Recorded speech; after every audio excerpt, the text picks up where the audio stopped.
Congratulation.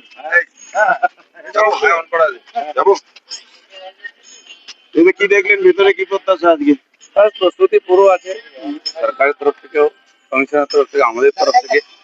সাধারণ মানুষ যে ইচ্ছা নিয়ে ভোট দিয়েছেন পরিবর্তন হোক, নিশ্চিত হবে।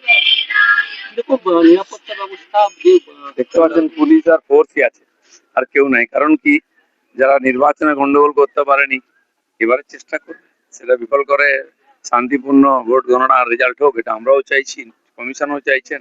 কিন্তু চেষ্টা হলেও সফল হবে না গন্ডগোল করা। আপনার মার্জিন কত আশা করছেন?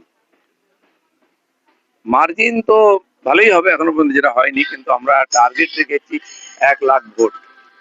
খড়গপুরের মানুষের কাছে আমরা দাবি রেখেছি, নিশ্চয়ই তারা আমাদের দাবি পূরণ করবেন। খড়গপুর না, বাকি বিধানসভা কেন্দ্রগুলি সব জায়গায় একতরফা হবে, রেজাল্ট দেখে রাখুন, নতুন সরকার হবে।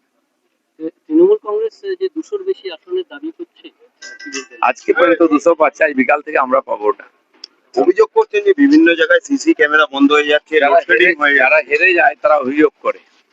অলরেডি রাস্তায় বসে গেছেন, কারা বসে? বিরোধীরা বসে অভ্যাস করছে।